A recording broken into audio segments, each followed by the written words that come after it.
Hello students, welcome to another video.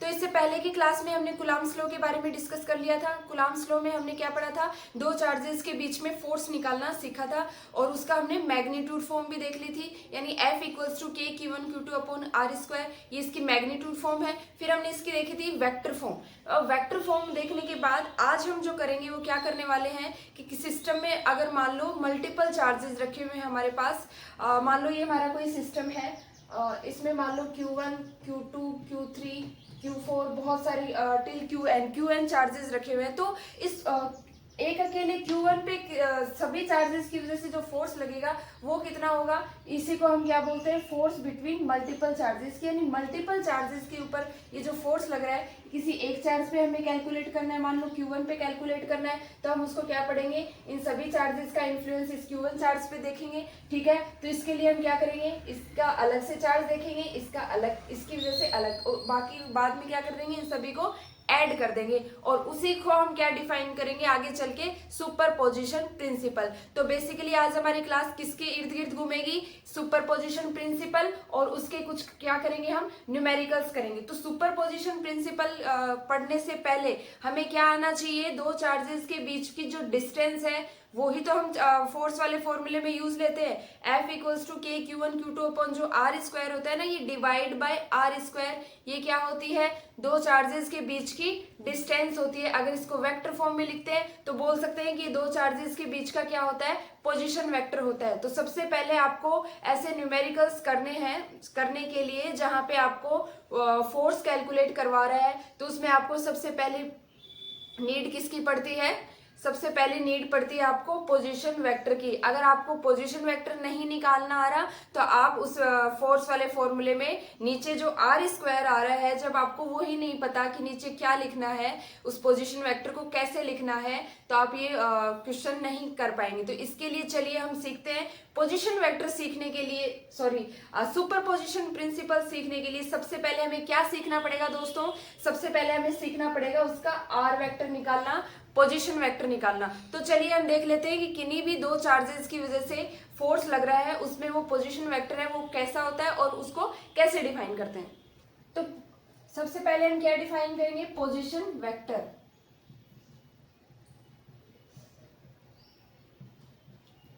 हमने यहाँ हम देख लेते हैं हमने क्या वेक्टर फॉर्म पढ़ी थी, F वेक्टर इक्वल्स टू के Q1 Q2 अपॉन में r square dot r cap. ये जो आर कैप है ये क्या शो कर रहा है, फोर्स किस डायरेक्शन में लग रहा है। ये जो आर कैप है ये आपको लगाना पड़ेगा, क्योंकि एफ की जो है वो वेक्टर फॉर्म निकाल रहे हैं हम, इसका मैग्नीट्यूड फॉर्म होगा तो हम ये नहीं डायरेक्शन नहीं लगाएंगे। यहाँ पे क्या आ जाएगा, के Q1 Q2 अपॉन में आर स्क्वायर, ये इसकी मैग्नीट्यूड फॉर्म है और ये इसका क्या है, वेक्टर फॉर्म है। तो जब ये वेक्टर फॉर्म होगा तब हम इसकी डायरेक्शन भी बताएंगे कि फोर्स जो है वो किस डायरेक्शन में लग रहा है। अब देखो यहाँ से इसका पोजीशन वेक्टर कैसे निकालेंगे, मान लो मेरे पास कोई भी दो चार्जेस है, ये चार्ज को मैंने Q1 बोल दिया और इस वाले चार्ज को मैंने क्या बोल दिया, Q2। अब इन दोनों को जो ज्वाइन करने वाली लाइन है वो इसकी क्या होगी, सेपरेशन डिस्टेंस होगी। इन दोनों को ज्वाइन करने वाली लाइन यानी Q और Q1 और Q2 एक दूसरे से कितने कितने डिस्टेंस अपार्ट है, कितने डिस्टेंस सेपरेटेड है, उसको मैंने लिख दिया R वेक्टर। ये क्या है, R वेक्टर, ये इसकी क्या है, डिस्टेंस है एक दूसरे से, इतने डिस्टेंस ये पे है ही, और ये क्या हो गया, इसको पोजीशन वेक्टर बोल दिया। तो यहां से देखो इसकी जो वेक्टर फॉर्म हो क्या होगी, F vector equals to force कितना होगा, F due to 1/2, F due to 1/2, यानी इस वाले फोर्स पे मैं फोर्स देख रही हूँ, इस वाले चार्ज के ऊपर मैं फोर्स देख रही हूँ, तो ये किसकी तरह बिहेव करेगा। आपको मैंने सोर्स और टेस्ट चार्जेस के बारे में बहुत एक दो क्लास पहले पढ़ाया हुआ है कि कौन सा चार्ज जो है वो सोर्स चार्ज की तरह बिहेव करेगा और कौन सा वाला चार्ज जो है वो टेस्ट चार्ज की तरह बिहेव करेगा। मान लो मैं फोर्स अब इस वाले चार्ज पे, इस Q2 चार्ज पे फोर्स कैलकुलेट करना चाहती हूँ, तो ये हमारा क्या बन जाएगा, टेस्ट चार्ज की तरह बिहेव करेगा, टेस्ट चार्ज। और ये क्या बन जाएगा इसके लिए, सोर्स चार्ज। क्यों? क्योंकि मुझे इस वाले चार्ज का इन्फ्लुएंस देखना है इस वाले चार्ज के ऊपर। अब सोर्स चार्जेस के बारे में हमने इसकी कुछ पावर्स के बारे में पढ़ा था कि सोर्स चार्ज एक पावरफुल चार्ज है। क्यों है वो? क्योंकि सोर्स चार्ज के पास क्या है, एक ये फील्ड जनरेट करता है सोर्स चार्ज अपने आसपास वाले चार्ज पे। तो इलेक्ट्रोस्टैटिक में बेसिकली हम सोर्स चार्जेस की स्टडी करते हैं। ये सोर्स चार्ज क्या करते हैं, एक ऐसा फील्ड जनरेट कर लेते हैं और ये क्या करता है, हम इन्फ्लुएंस देखते हैं फिर इनका अब इसका क्या करेंगे, इसका इन्फ्लुएंस यानी इसका प्रभाव देखेंगे हम Q2 पे। इस Q2 पे टेस्ट करने की सोच रहे हैं हम इसका इन्फ्लुएंस। तो Q2 पे टेस्ट कर रहे हैं ना, इसलिए हमें फोर्स भी क्या करना है, Q2 पे निकालना है। किसकी वजह से निकालना है, Q1 की वजह से निकालना है। तो जिसके ऊपर फोर्स निकालना होता है वो क्या बन जाता है हमारा टेस्ट चार्ज, और जिसकी वजह से यानी जिसकी वजह से प्रभाव पड़ रहा है इस Q2 चार्ज पे वो क्या बन जाएगा, सोर्स चार्ज बन गया। तो सोर्स चार्ज समझ में आ गया कि यानी फोर्स जिस चार्ज पे हमें कैलकुलेट करवाता है वो क्या बन जाता है, टेस्ट चार्ज, और जिसकी वजह से करवा देता है वो क्या बन जाता है, सोर्स चार्ज बन जाता है। अब देखो ये सोर्स चार्ज, अभी तो मैंने दो चार्जेस के बारे में लिया है। ऐसा भी तो हो सकता है हमारे सिस्टम में बहुत सारे चार्जेस प्रेजेंट हो। मान लो ये एक सिस्टम है, अब देखो इसके अंदर Q1 चार्ज यहाँ है,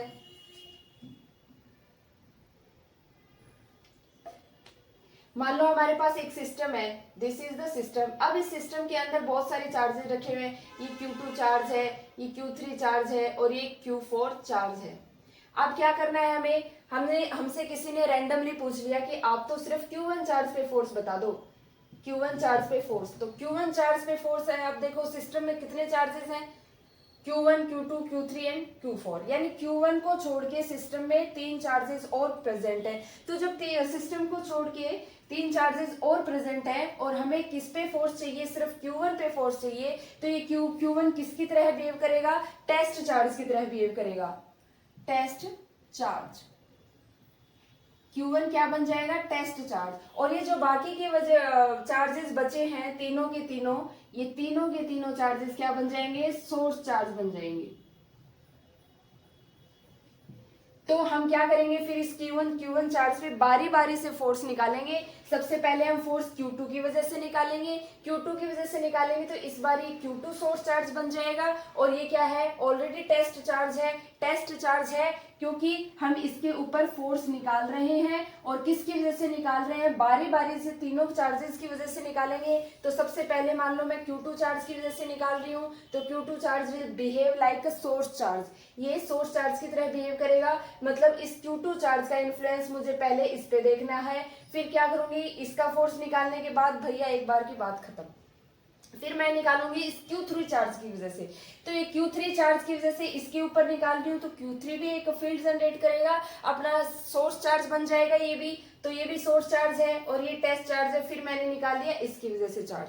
फिर मैं क्या करूंगी, Q4 की वजह से भी चार्ज निकाल लूंगी, ठीक है, Q4 की वजह से भी चार्ज निकाल लूंगी Q1 चार्ज पे। तो इस बार निकाल लिए मैंने, 3 टाइप के फोर्सेज आ गए, जिसमें क्या है, F12 force on charge due to 2, फिर मैं निकालूंगी F13 force on charge 1 due to charge 3, फिर मैं निकालूंगी force on charge 1 due to 4। ऐसे करके मेरे पास 3 टाइप के फोर्सेज आ गए। अब वो 3 टाइप के फोर्सेज हैं, अब ऐसा क्या करूंगी, एक ही चार्ज पे लग रहे हैं ना 3 तरीके के फोर्स, तो आपको पता है एक ही चार्ज पे अलग अलग चार्जेस की वजह से जो फोर्स लग रहा है उनका क्या करना है, मुझे सम करना है, उनको वेक्टोरिकली ऐड करना है, टोटल नेट फोर्स दिखाना है इस चार्ज पे।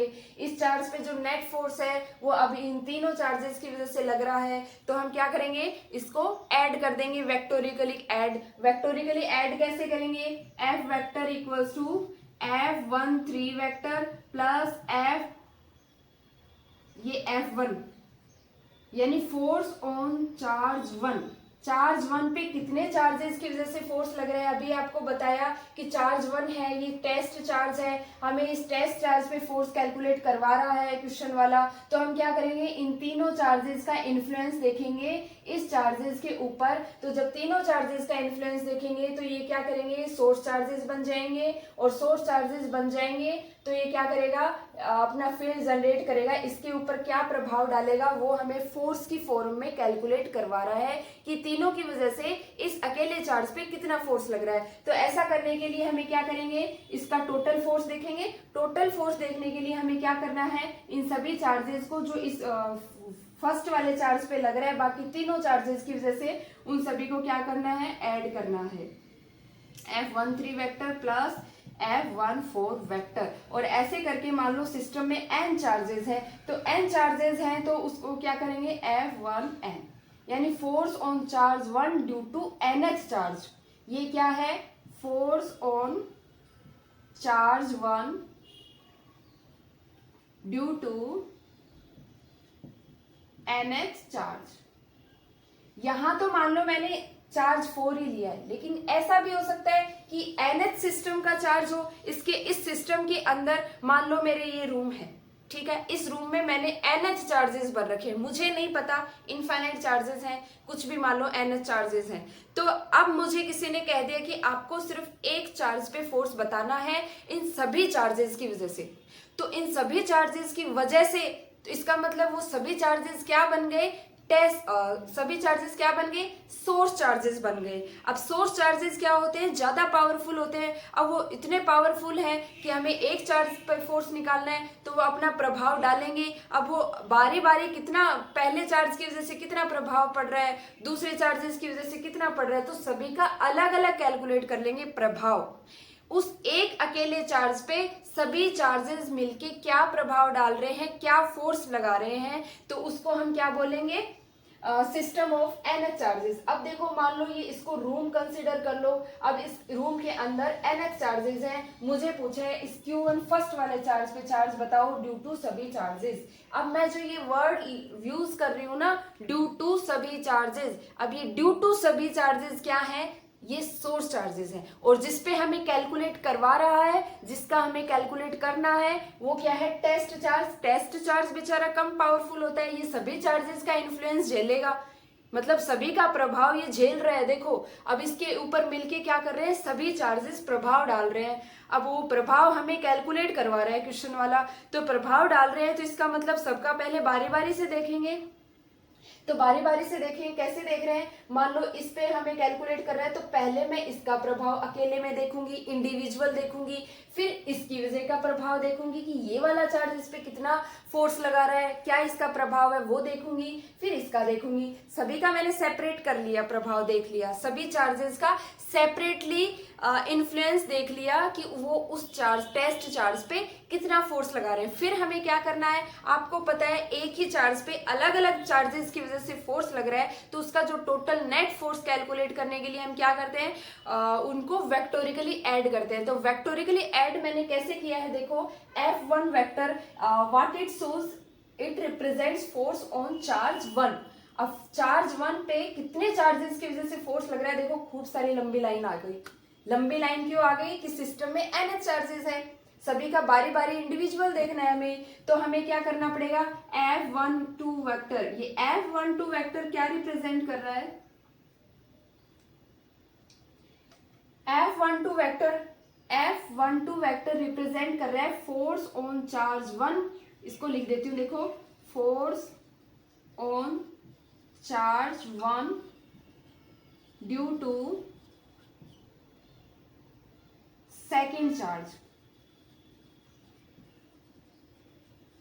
ठीक है। ऐसे ही ये फोर्स ऑन चार्ज 1, ये जो आगे लिखा है ना, इसका मतलब ये है कि इस वाले चार्ज पे चार्ज कैलकुलेट कर रहे हैं, ठीक है। और ये जो पीछे की टर्म लिखी है, इसका मतलब क्या है, इसकी वजह से चार्ज देख रहे हैं। तो ये क्या है, टेस्ट चार्ज है, और ये क्या है, सोर्स चार्ज है, यानी इसकी वजह से हम ये चार्ज देख रहे हैं। तो force on charge 1 due to charge 3। अब ये सिमिलरली ये कैसे हो जाएगा, force on charge 1 due to charge fourth वाले चार्ज की वजह से फर्स्ट वाले चार्ज पे कितना फोर्स लग रहा है, वो हम ऐसे देखेंगे। अब यहाँ पे आपको पता है सिस्टम में nth चार्जेस है, तो उस nth चार्ज की वजह से फर्स्ट वाले चार्ज पे कितना फोर्स लग रहा है, इन सभी को मैंने वेक्टोरिकली क्या कर दिया, ऐड कर दिया। यही तो चीज है प्रिंसिपल ऑफ सुपरपोजिशन। देखो कितना सिंपल है। सुपरपोजिशन का मतलब क्या है, सभी को कंबाइन कर दो, उनका इंडिविजुअल सम कर दो, ठीक है। तो सभी को मैंने इंडिविजुअल फोर्सेस का सम कर दिया, तो मेरे पास ये बन गया टोटल नेट, यानी इसको बोल सकते हैं F F net on first charge. तो ये क्या बन गया, ये फॉर्म आ गई। इसी को हम क्या बोल रहे हैं, प्रिंसिपल ऑफ सुपरपोजिशन। तो आइंदा से आपको अगर कोई पूछे कि प्रिंसिपल ऑफ सुपरपोजिशन क्या होता है, तो आप क्या बोलेंगे, किसी एक चार्जेस पे सभी चार्जेस की वजह से लगने वाला फोर्स जो हमें कैलकुलेट करवा रहा है, उनका वेक्टर सम अगर हम कर देते हैं, यानी एफ नेट हम कर देते हैं, तो वो क्या हो जाता है, सुपरपोजिशन प्रिंसिपल बन जाता है। और यही चीज क्या है, फोर्स बिटवीन मल्टीपल चार्जेस, जो हमारी आज की हेडिंग है। तो मल्टीपल चार्जेस बन गए ना, देखो मल्टीपल चार्जेस क्या है, ये है। पहले हमने क्या पढ़ा था, दो चार्जेस के बीच में लगने वाला फोर्स पढ़ा था, यानी अगर सिस्टम में हमारे पास दो ही चार्ज प्रेजेंट है, फर्स्ट वाला है Q1 और सेकंड है Q2। अब हमने इसके लिए तो आसानी से कैलकुलेट कर दिया था कि Q1 Q2 upon are square लगा के, और बता दिया था इस फोर्स की डायरेक्शन है वो इस साइड हो जाएगी, ठीक है। तो अब अगर सिस्टम में n चार्जेस प्रेजेंट है, तो उसकी वजह से मल्टीपल चार्जेस में कितना फोर्स लगेगा वो हम कैसे कैलकुलेट करेंगे, सुपरपोजिशन प्रिंसिपल को लगा के। So this is all about superposition theory, ठीक है। तो आपको ये समझ में आया होगा अच्छे से। अब हम क्या देखेंगे कि इसकी डायरेक्शन क्या होगी, ठीक है। आपने ये तो बता दिया कि फोर्स लग रहा है सुपरपोजिशन प्रिंसिपल से, कि इस वाले चार्ज पे इन सभी की वजह से जो इन्फ्लुएंस देखेंगे वो कितना होगा, उसको आपने एफ नेट से शो कर दिया।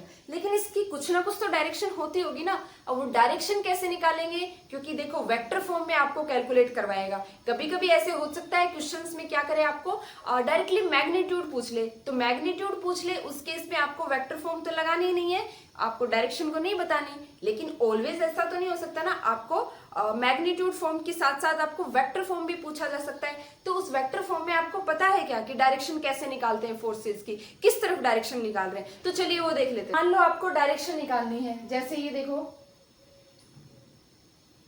ये मेरे पास Q1 चार्ज है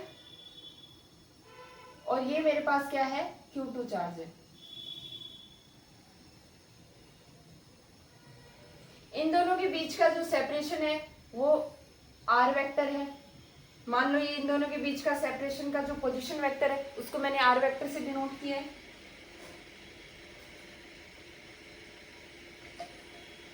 अब मुझे किसी ने पूछ लिया कि Q2 पे फोर्स बता दो कितना है, तो Q2 पे फोर्स बताना है तो Q2 will behave like test charge,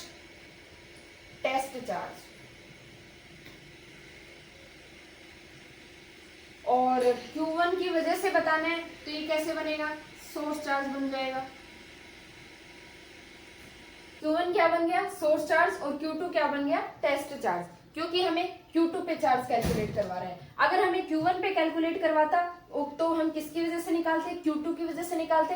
तो इस बार अगर Q1 पे कैलकुलेट करवाता तो हम Q1 को क्या बोलते, टेस्ट चार्ज, और Q2 चार्ज क्या बन जाता हमारा, सोर्स चार्ज। तो इस बार कुछ भी ले सकते हैं, Q1 पे भी कैलकुलेट कर सकते हैं, Q2 पे भी कैलकुलेट कर सकते हैं, ठीक है। तो मैं यहाँ पे Q2 पे कैलकुलेट करना चाह रही हूँ, ठीक है।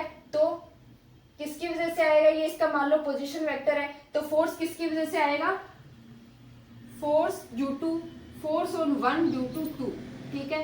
तो ये कितना आ गया, K Q1 Q2 अपॉन में R1 वेक्टर, इसका मैग्नीट्यूड डॉट R कैप।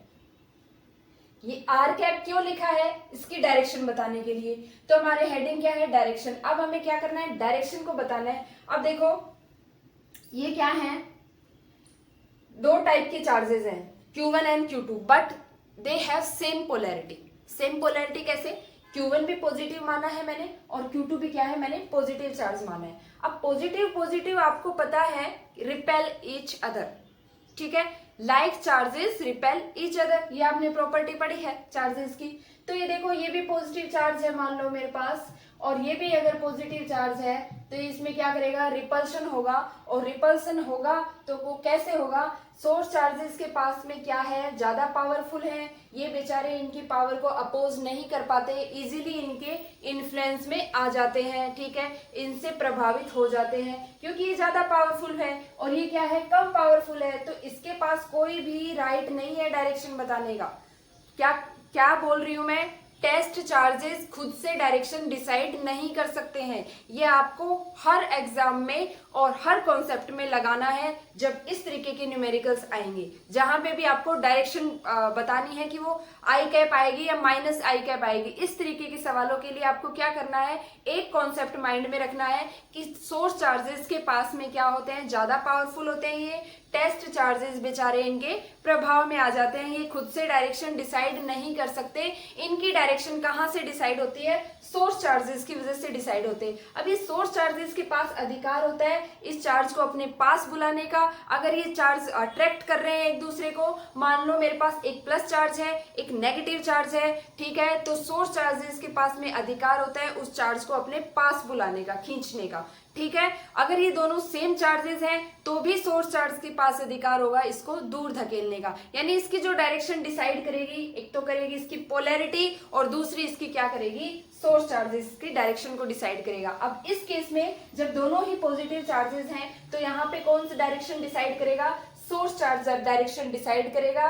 क्यों, क्योंकि ये ज्यादा पावरफुल है, ये इजीली बेचारे Q2 चार्जेस हैं या टेस्ट चार्जेस हैं जिन पे फोर्स हमें कैलकुलेट करना होता है, वो क्या करते हैं, खुद से अपनी डायरेक्शन डिसाइड नहीं कर पाते। उनकी भी यही फैसले लेता है जिंदगी के। देखो जैसे अपने घर वाले अपने लेते हैं ना फैसले, वो ज्यादा पावरफुल हमसे, और हम अकेले बेचारे कुछ नहीं कर पाते। जब तक हम नहीं कमाते हैं तो हम कुछ नहीं करते ना, और हमारे सारे अधिकार लेने की पावर किसके पास होती है, हमारे घर वालों के पास। तो वैसे ही देखो ये पावरफुल है, इसके पास अधिकार है, ये इसको क्या करेगा, दूर धकेलेगा, ठीक है।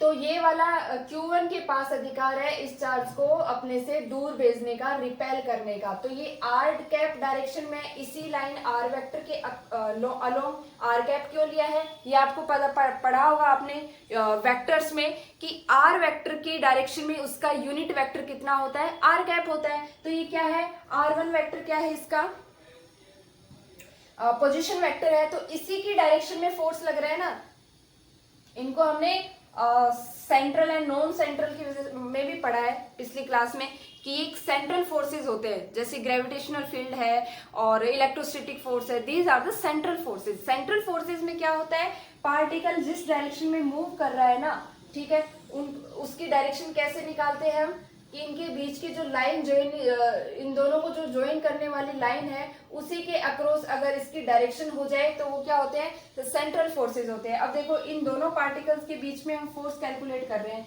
तो फोर्स कैलकुलेट कर रहे हैं तो इन दोनों को ज्वाइन करने वाली लाइन के अलोंग ही इसकी डायरेक्शन आ रही है, तो इसलिए ये सेंट्रल फोर्सेस का एग्जाम्पल हो गया। यहाँ से देखो इन दोनों को लाइन ज्वाइन करी हमने, R1 वेक्टर इसका पोजिशन वेक्टर मिल गया, और इसी के अलोंग यानी इसी लाइन ज्वाइनिंग के अलोंग, इन दोनों को ज्वाइन करने वाली लाइन के अलोंग हमारा यूनिट वेक्टर आ रहा है, इस फोर्स की डायरेक्शन निकल के आ रही है, तो ये क्या है, सेंट्रल फोर्सेस है, ठीक है। अब देखो, अब R1 वेक्टर के लाइन के अलोंग इसका यूनिट वेक्टर निकल के आ रहा है जो इसकी डायरेक्शन बता रहा है, ठीक है, ये इसका मैग्नीट्यूड बताएगा और ये क्या बता रहा है, डायरेक्शन बता रहा है। तो तभी तो मैग्नीट्यूड प्लस डायरेक्शन मिलके हमारा क्या बन रहा है, फोर्स बन रहा है, फोर्स वेक्टर। अब ये इसका मतलब ये है कि इस डायरेक्शन में फोर्स लग रहा है, क्योंकि ये दोनों लाइक चार्जेस हैं, सेम पोलैरिटी के चार्जेस हैं, तो एक दूसरे को रिपेल करेंगे। रिपेल करने का भी अधिकार किसको है, Q1 का है। आप ऐसे भी कह सकते थे कि ये इस तरफ जाएगा, तो ये इस तरफ नहीं जा सकता है। ये इस तरफ क्यों नहीं जा सकता, क्योंकि पॉजिटिव चार्ज है, अगर इस तरफ चला गया तो ये क्या करेगा, अट्रैक्शन को शो करेगा।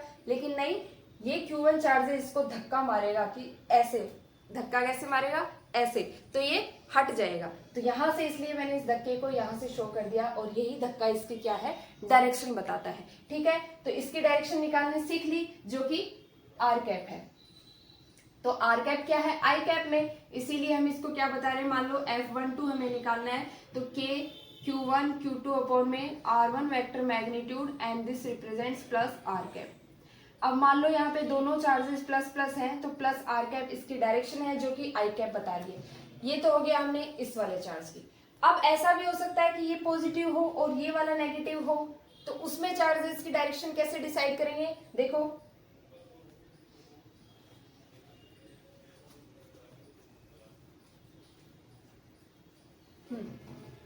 इसमें क्या करेंगे, देखो ये वाला मान लिया मैंने पॉजिटिव चार्ज, सॉरी नेगेटिव, इस बार नेगेटिव ले लेते हैं।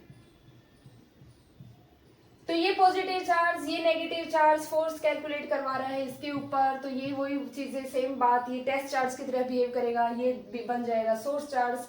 तो ठीक है, अब हमने बताया सोर्स चार्जेस के पास में ऐसी पावर होती है, वो अट्रैक्ट कर सकता है, रिपेल कर सकता है। Q2 चार्ज के पास कोई भी अधिकार नहीं है। तो ये Q1 चार्ज सबसे पहले इसको कहेगा तू मेरे पास आ, पास बुलाएगा ये, तो अट्रैक्शन को शो करेगा। वैसे भी अट्रैक्ट करते हैं दो चार्जेस, आपको पता है, opposite charges always attract each other. तो ये Q1 चार्ज कहेगा इसको, क्योंकि सोर्स चार्ज है, ये इसको बुलाएगा कि तू मेरे पास खींच के आ जा। तो ये यहाँ चला जाएगा। इस बार फोर्स कैसा लगेगा, देखो इस बार क्या है, डॉट आर कैप।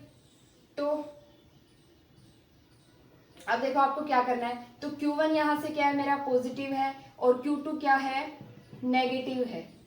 ठीक है, अब यहाँ पे Q1 positive multiply by negative, यहाँ पे नेगेटिव साइन आ गया। ठीक है, अच्छी बात है, क्योंकि अट्रैक्शन को शो कर रहा है। तो नेगेटिव चार्ज आ गया, तो यहाँ पे इस वाले नेगेटिव को क्या करेंगे हम, क्योंकि इसकी डायरेक्शन भी बदल गई ना, अब इस तरफ हो गई, इस आर कैप की डायरेक्शन पीछे की साइड हो गई। देखो पहले उधर की साइड थी, क्योंकि ये दोनों इसको क्या कर रहा था, ये धक्का लगा रहा था, यानी रिपेल कर रहा था, अपने से दूर फेंक रहा था। तो अपने से दूर जब फेंक रहा था तो डायरेक्शन हमारी इस तरफ थी, आर कैप। लेकिन अब ये इसको क्या कर रहा है, अट्रैक्ट कर रहा है, अपने पास बुला रहा है। तो पास बुला रहा है, तो इस बार डायरेक्शन इसकी पीछे की साइड हो जाएगी, उसकी जस्ट रिवर्स, यानी इस तरफ हो जाएगी ये आर कैप। ठीक है, तो आर कैप जब इस तरफ हो जाएगी, तो यहाँ का जो माइनस वाला साइन है, अब आप ऐसे नहीं कर सकते कि यहाँ वाला भी माइनस है, क्योंकि हमने ये बोल दिया कि Q1 पॉजिटिव चार्ज है और Q2 नेगेटिव चार्ज है। तो यहाँ से positive multiply by negative, negative हो गया। और फिर हमने इसकी बताया कि डायरेक्शन है, डायरेक्शन अट्रैक्ट कर रहा है, तो डायरेक्शन भी इस तरफ है, तो यहाँ भी आप माइनस में नेगेटिव लगा दो। ऐसा नहीं हो सकता। ठीक है, क्यों, एक ही बार नेगेटिव साइन काम में लेंगे हम, फिर तो ये पॉजिटिव बन गया, फिर तो देखो ये नेगेटिव नेगेटिव पॉजिटिव बन गया, वही चीज आ गई।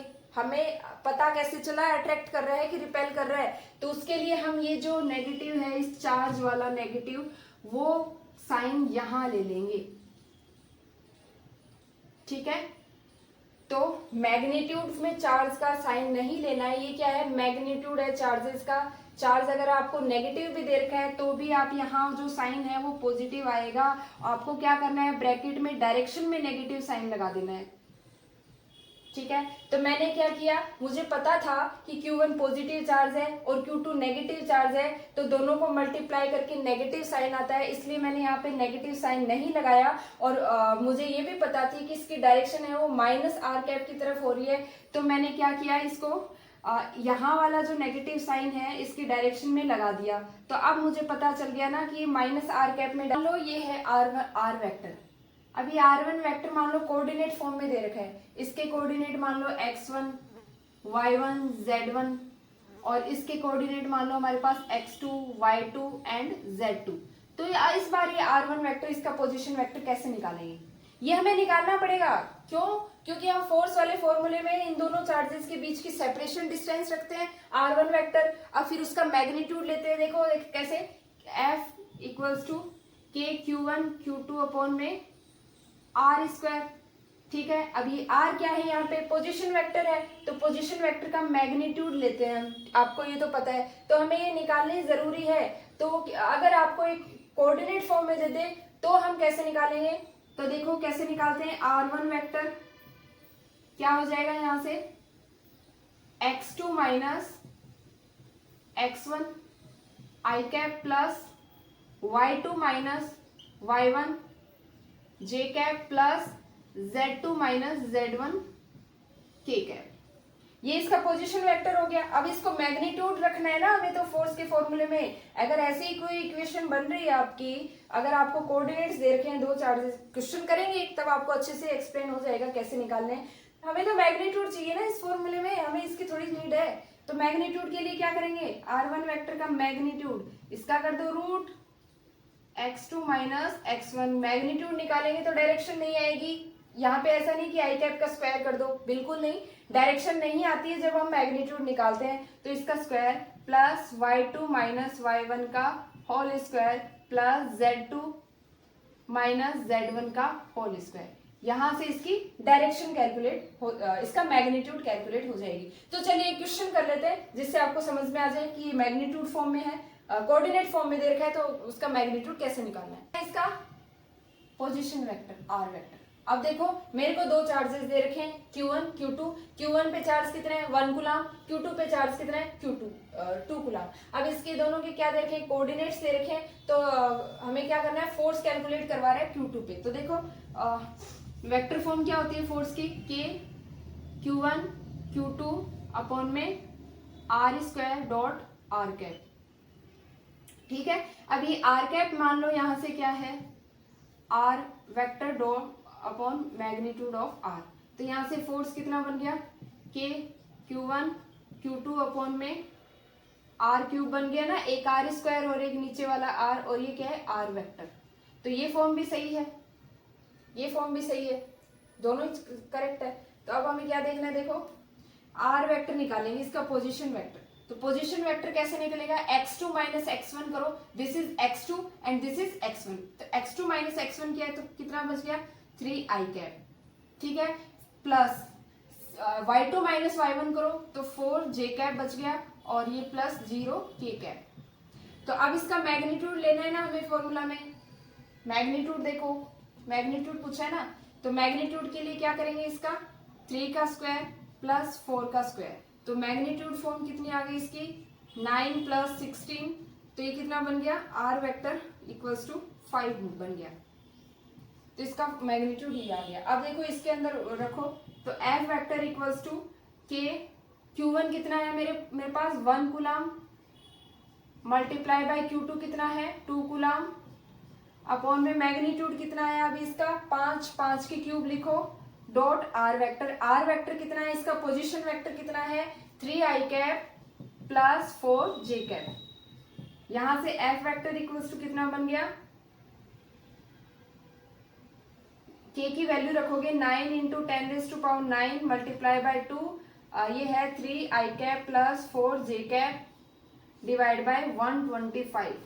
तो यहाँ से फाइनल आंसर क्या बन गया 18 मल्टीप्लाई बाय 10⁻⁹ अपॉन 125, और नीचे ब्रैकेट में ये वाली टर्म। तो हमें ऐसे कैलकुलेट करना है। ठीक है, पोजीशन वेक्टर की फॉर्म में दे रखा है, कोऑर्डिनेट फॉर्म में दे रखा है। तो सबसे पहले आप उसका पोजीशन वेक्टर निकालो। पोजीशन वेक्टर कैसे निकलेगा, x2 minus x1 i cap plus y2 minus y1 j cap plus z2 minus z1 k cap. फिर हमें पता है कि फोर्स वाले फॉर्मूले में नीचे क्या आता है मैग्नीट्यूड फॉर्म आता है, तो आप उसकी मैग्नीट्यूड फॉर्म कैलकुलेट करो, फिर आपको ऐसे कैलकुलेट करना है। ठीक है, तो ये सारा प्रोसेस क्या है हमें फोर्स कैलकुलेट करने का। तो एक क्वेश्चन और देख लेते हैं, ठीक है, जिससे आपको आइडिया हो जाए। तो इस क्वेश्चन में हमें क्या पूछ रखा है, देखो 3 charges each of 20 microcoulomb are placed along a straight line, successive charges being 2 meter apart as shown, calculate the force on the right side charge। तो सबसे पहले क्वेश्चन की लैंग्वेज समझो, हमें क्या बता रखा है 3 चार्जेस रखे हुए successively charge being 2 metre apart. तो सक्सेसिव चार्जेस का मतलब क्या है, एक के बाद एक चार्जेस रखा हुआ है, यानी पहले Q1 रखा हुआ है फिर Q2 एंड देन Q3। अब ये दोनों क्या है एक दूसरे से Q3 चार्ज से 2-2 मीटर की डिस्टेंस पे रखे हुए। ठीक है, ये Q1 से Q2 की डिस्टेंस कितनी है 2 मीटर, और Q2 से Q3 की डिस्टेंस कितनी है 2 मीटर। अब हमें क्या बताना है, फोर्स कैलकुलेट करना है Q3 पे। तो Q3 पे फोर्स कैलकुलेट करना है। अब इसमें हमने बार बार एक ही कॉन्सेप्ट पढ़ा है, वो कॉन्सेप्ट क्या है, किसको सोर्स माने और किसको टेस्ट माने। तो इसमें देखो आप किसको सोर्स चार्ज मानोगे और किसको टेस्ट चार्ज मानोगे। तो हम क्या पढ़ते हैं कॉन्सेप्ट कि जिसपे फोर्स निकालना होता है उसको ऑलवेज हम क्या मानते हैं टेस्ट चार्ज। ठीक है, तो इसलिए Q3 will behave like a test charge, क्योंकि हमें फोर्स किस पे कैलकुलेट करा रहा है राइट साइड चार्ज वाले पे। राइट साइड चार्ज कौन सा है Q3 पे, तो इसके लिए बाकी दोनों के दोनों क्या बन जाएंगे सोर्स चार्जेस बन जाएंगे। तो सबसे पहले हम देखो बारी बारी से फोर्स निकालेंगे। इस Q3 पे टोटल चार्ज किस किस वजह से लग रहा है, इन दोनों सोर्स चार्जेस की वजह से, Q2 के चार्ज की वजह से भी लग रहा है एंड देन Q1 चार्ज की वजह से भी लग रहा है। तो हम जानते हैं by the principle of superposition of charges हमें क्या करना होता है, जितना भी जो बारी बारी के फोर्स कैलकुलेट करना होता है, जिस चार्ज पे लग रहा है इस चार्ज पे कितने फोर्सेस की वजह से फोर्स लग रहा है, इन दोनों चार्जेस की वजह से फोर्स लग रहा है Q2 की वजह से और Q1 की वजह से P। तो इंडिविजुअल कैलकुलेट करेंगे पहले और फिर उनका नेट फोर्स कैलकुलेट करेंगे। तो सबसे पहले देखो F31 यानी force on charge third due to first charge. तो F31 ये जो आगे 3 लिखा है ये क्या शो कर रहा है कि हमें इसके बारे में फोर्स निकालना है ड्यू टू फर्स्ट चार्ज।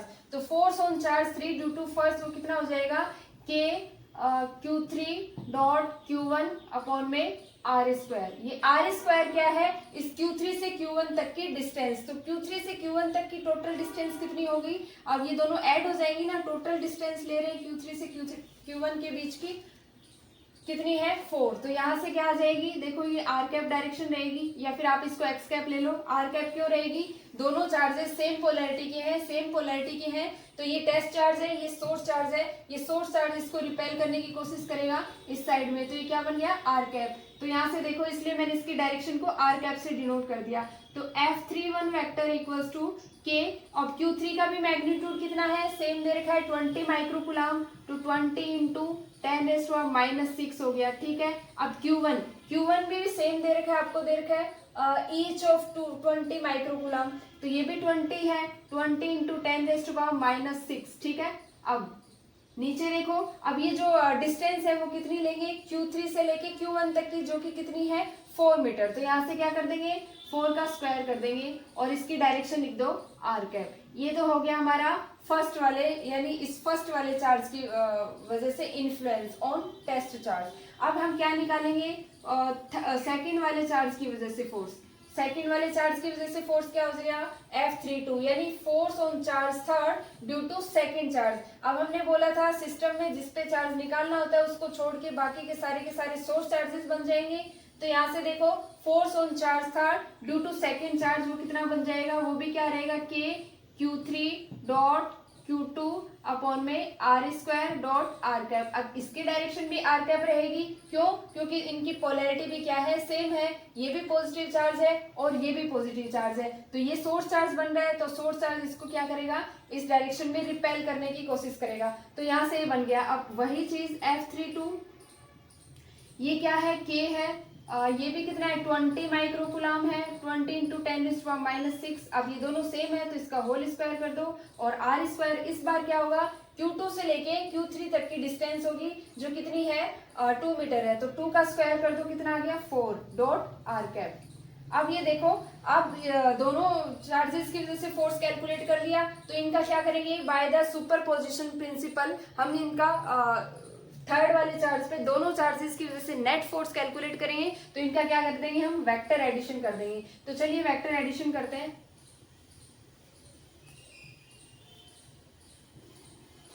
तो यहां से हमने क्या किया F नेट निकाला ऑन थर्ड चार्ज, ठीक है। तो कितना आ गया F31 वेक्टर यानी force on charge third due to first plus force on charge third due to second. F net करेंगे यहाँ से तो जो टर्म है हमारी K वो क्या हो जाएगी कॉमन आ जाएगी और यहाँ से क्या है Q3 Q1 plus Q3 Q2 और इसके डिवाइड में कितना था हमारा 4 का स्क्वायर 16 बन जाएगा और इसके डिवाइड में क्या है 4 का स्क्वायर 2 का स्क्वायर कितना बन जाएगा 4 बन जाएगा। अब इन दोनों की डायरेक्शन सेम है, सेम डायरेक्शन क्या है, ये भी आर कैप के अलोंग है, इसकी डायरेक्शन आई थी F31 देखा था हमने, और ये भी आर कैप की अलोंग है, यानी रिजल्टेंट डायरेक्शन इसकी किस तरफ है आर कैप डायरेक्शन में प्लस आर कैप डायरेक्शन में। तो इसलिए इन दोनों को मैं ऐड कर पा रही हूँ। अगर मान लो यहाँ पे नेगेटिव साइन होता, एक की मान लो आती प्लस आर कैप डायरेक्शन और एक की आती माइनस आर कैप डायरेक्शन, तो अब एफ नेट निकालना होता उसमें क्या करते हैं हम नेगेटिव साइन बीच में आता, ठीक है। लेकिन इसमें क्या है दोनों की रिजल्टेंट डायरेक्शन सेम है, इसलिए ये इन दोनों को मैं ऐड कर रही हूँ और यहाँ पे क्या लिख रही हूँ डॉट आर कैप, क्योंकि मेरी रिजल्टेंट डायरेक्शन किस तरफ है प्लस आर कैप की साइड में, इसलिए यहाँ पे प्लस साइन लगा दिया, ठीक है। अब यहाँ से देखो एफ नेट इक्वल्स टू के की वैल्यू रखो 9 इंटू 10⁻⁹। अब क्योंकि Q3 और Q1 और ये Q1 Q2 Q3 इन सभी का मैग्नीट्यूड कितना है सेम है, वो कितना है 20 माइक्रोकुलाम है। तो यहाँ से मैं क्या कर रही हूँ 20 इंटू 10⁻⁻6 इसका होल स्क्वायर जो कि क्या आ रहा है कॉमन आ रहा है, यहाँ से 1/16 प्लस 1/4 कर दो। अब देखो एफ नेट कितना आ गया 9 इंटू 10⁻9 मल्टीप्लाई बाय 20 इंटू 10⁻6 इसका होल स्क्वायर मल्टीप्लाई बाय 5/16।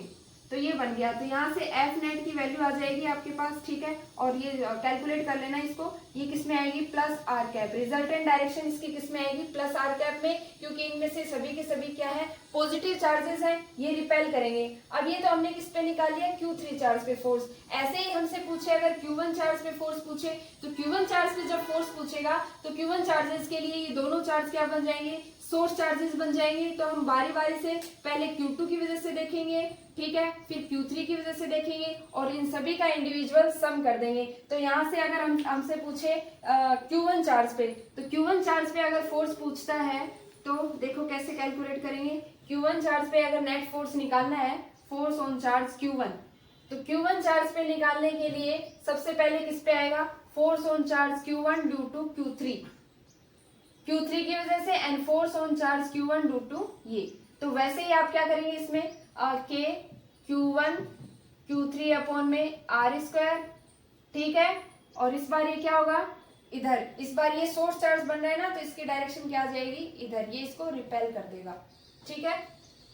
तो यहाँ से प्लस F12 ये कितना है, force on charge 1 due to Q3, ठीक है। तो ये सोर्स चार्जेस बन गए, इसको इधर की साइड में रिपेल करेंगे। तो यहाँ से क्या है, नेगेटिव आर कैप में डायरेक्शन है ना, दोनों की रिजल्टेंट डायरेक्शन, ठीक है। तो ये इसमें इस तरफ हो जाएगी इसकी डायरेक्शन। तो इस तरीके से हमें क्या करना है, क्वेश्चंस को सोल्व करना है। तो तरीके से जैसे हम Q1 पे चार्ज कैलकुलेट करेंगे तो वो किसकी वजह से आएगा, Q2 एंड Q3। तो यहाँ से देखो F नेट ऑन 1 यानी फर्स्ट चार्ज पे हम देख रहे हैं, तो वो किस किस की वजह से आएगा, थर्ड चार्ज की वजह से भी आएगा और फर्स्ट चार्ज की वजह से आएगा। तो यहाँ से देखा K Q1 Q3 upon R square plus, और इसकी जो डायरेक्शन होगी वो क्या होगी, इस बार क्या होगी, माइनस आर कैप में होगी इसकी डायरेक्शन, ठीक है। प्लस अब ये force on charge 1 due to charge 2, तो charge 1 on due to charge 2 कितना होगा, K Q1 Q2 अपॉन में R स्क्वायर और डायरेक्शन माइनस आर कैप, ठीक है। अब यहां से देखो ये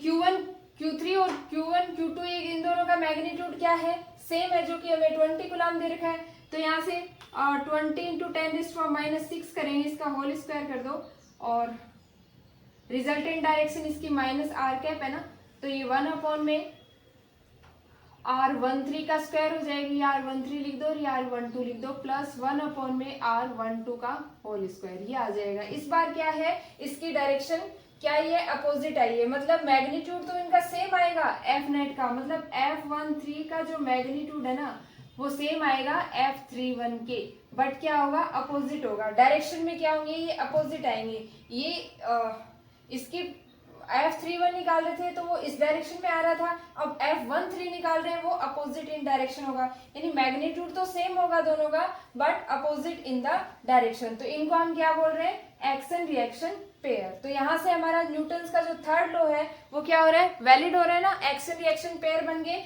कि चार्ज फर्स्ट पे थर्ड चार्ज की वजह से जो चार्ज लग रहा है वो सेम होगा इस थर्ड वाले चार्ज पे फर्स्ट वाले चार्ज के कारण जो फोर्स लग रहा है, equal in magnitude but opposite in the direction, ठीक है। तो ये हो गया हमारा एक टाइप के क्वेश्चंस। तो ऐसे टाइप के क्वेश्चंस करने के लिए हमें 3 चीजों का ख्याल रखना है। पहली चीज, हमें क्या पता होना चाहिए, उसका पोजीशन वेक्टर मतलब इन दो चार्जेस के बीच का जो सेपरेशन है, डिस्टेंस है, वो हमें पता लगना चाहिए। दूसरी बात, अगर वो कोऑर्डिनेट फॉर्म में दे रखा है तो सबसे पहले हम उसको क्या करना पड़ेगा, पोजीशन वेक्टर बनाना पड़ेगा, x2 minus x1 i cap plus y2 minus y1 j cap plus z2 minus z1 k cap करके, फिर हम उसको क्या करना है, मैग्नीट्यूड निकालना है उसका अंडर रूट करके, ठीक है। तीसरी चीज हमें क्या होना चाहिए, सोर्स और टेस्ट चार्जेस का पता होना चाहिए। हमें ये पता होना चाहिए कि हमें कौन से वाले चार्ज पे फोर्स कैलकुलेट करवा रहा है, तो उस अकॉर्डिंग हम उसके सोर्स एंड टेस्ट चार्जेस के बारे में बताएंगे। तो ये तो हो गई हमारी आज की क्लास के बारे में, जिसमें हमने सुपरपोजिशन प्रिंसिपल पढ़ा है और कुछ उसके न्यूमेरिकल्स करे हैं। तो कल वाले क्लास में हम सेकंड टाइप के क्वेश्चंस करेंगे जो हमारे कॉम्पिटिटिव एग्जाम में आते हैं। सेकंड टाइप के क्वेश्चंस कौन से होते हैं, देखो टाइप के क्वेश्चंस वो होते हैं जब हमें एक स्क्वायर दे रखा होता है और इसके कॉर्नर्स पे मान लो Q1 चार्ज है, ये Q2 चार्ज है, ये Q3 और ये -Q4 चार्ज रखा है। तो हमें इन सभी चार्जेस की वजह से इस वाले पे फोर्स कैलकुलेट करवा लिया। तो इसमें क्या कैसे फोर्स कैलकुलेट करेंगे, वही कॉन्सेप्ट है। इसको टेस्ट मान लो, इन बाकी 3 को सोर्स चार्ज मान लो, इन इंडिविजुअल की वजह से फोर्स कैलकुलेट कर लो। अब जैसे थोड़ा सा आइडिया दे देती हूँ, इस पे चार्ज कैलकुलेट करना है तो ये टेस्ट चार्ज मान लो और ये सोर्स बन जाएगा। तो इसके बीच का जो डिस्टेंस है मान लो a है, तो F के Q1 Q2 डिवाइड बाई ये आता है ना, तो मान लो जैसे थोड़ा सा बता देती हूँ, F equals to K Q4 Q1 upon में R स्क्वायर वो होगी, दोनों चार्जेस की सेपरेशन डिस्टेंस वो कितनी है, a स्क्वायर हो जाएगी। और डायरेक्शन क्या है, ये क्योंकि इस टेस्ट चार्ज है और ये सोर्स चार्ज की तरह बिहेव करेगा, तो सोर्स चार्ज के पास राइट है इसको पास बुलाने का, तो ये इसको अपनी ओर अट्रैक्ट करेगा। तो डायरेक्शन क्या बन जाएगी इसकी, प्लस की j कैप। ठीक है,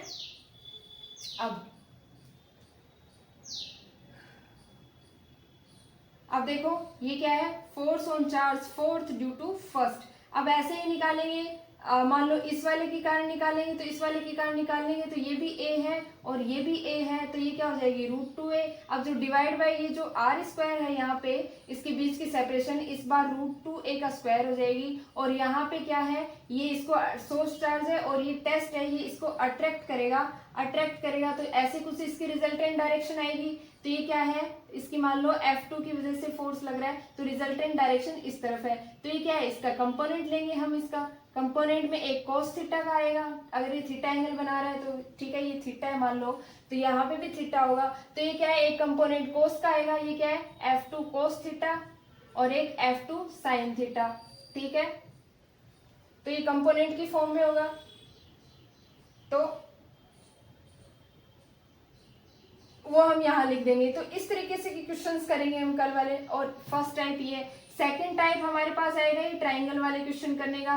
यहाँ पे मान लो Q चार्ज है, एक यहाँ पे Q3 चार्ज रखा है और यहाँ पे Q1 Q2 एंड Q3। अब यहाँ पे कोई Q4 चार्ज है, तो इन सभी चार्जेस की वजह से इस वाले चार्ज पे हमें फोर्स कैलकुलेट करवा लेगा। कुछ क्वेश्चंस ऐसे आएंगे पॉलीगन्स वाले, ठीक है, तो हमें क्या करेगा, यहाँ पे कोई चार्ज रखा है, यहाँ पे Q Q Q, अब क्या करें, इन सभी चार्जेस की वजह से सेंटर पे चार्ज कैलकुलेट करवा लेगा। तो ये सभी क्वेश्चंस हम क्या करेंगे, कल वाली क्लास में करेंगे और ये सुपरपोजिशन लॉ लगा के इस क्वेश्चंस को सोल्व करने की कोशिश करेंगे और इनको सीखेंगे। तो आज की क्लास में हमने ये लीनियर चार्जेस वाला ही देखा है कि एक लाइन में अगर चार्ज रखे हो तो उसमें हम सुपरपोजिशन लॉ लगा के कैसे फोर्स को कैलकुलेट कर सकते हैं। तो आज तो ये क्वेश्चन देखा है जो कि बिल्कुल सिंपल है, बेसिक्स है। कल हम क्या करेंगे, एडवांस लेवल के क्वेश्चंस पे आएंगे यहाँ से। ठीक है, तो आई होप आज को में आई होगी। तो मिलते हैं कल एक नई क्लास के साथ, तब तक के लिए बाय।